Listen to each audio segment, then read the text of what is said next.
A simple thing also, I'd assume that you're a fan of making sure that your gut is producing enough butyrate because it's highly protective. Like, what's your take on fiber? I'm assuming if someone has an overgrowth of some kind, they might need an elimination diet first, where you're actually reducing fiber, but then over the longer term, it's going to be protective, so you titrate back up. Yeah, exactly, exactly.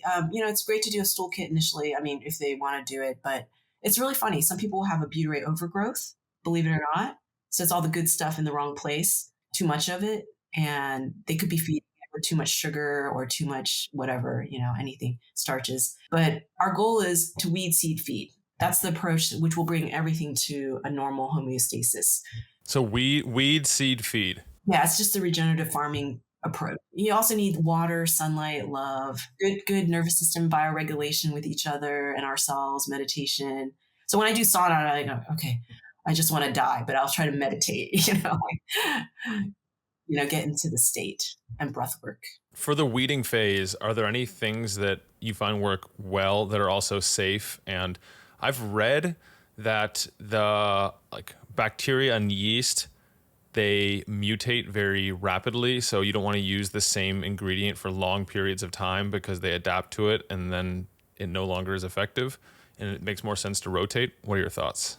Yes, parasites get very, Giardia and all the single cells particularly, yeah, they get resistant really quick. So that's why antibiotics are the worst. Yeah, but I do use certain prescription anti-parasitics, and it's good to rotate them because there is some resistant patterns that develop. Same with yeast and candida and mold. If you pound them too hard every day, they will develop huge patterns of resistance. So I do as low dose as possible, pulse intermittent, like once a week or twice a week at most, and then always do botanicals.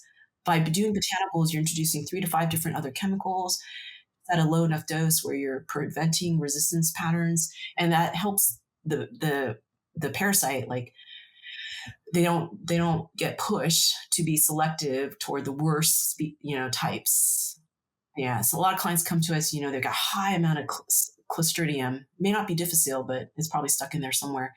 What study shows, they don't, if there's, okay, the amount of bifidobacterium is inversely proportional to how much Clostridium is there. Yeah. So the way we combat any pathogen, whether it's Clostridium or not, is to get the longum up. And that's a challenge. I check it every month and we don't always see it coming up, but it is just below detection. So, what our past cases have shown is, like you just stick with it, every month it'll be 100-fold increase or 1,000-fold, but this is coming from 0.00001% of the gut. So, it's really coming from way behind, but it will get there. It will eventually get there. You just have to keep kind of working toward that.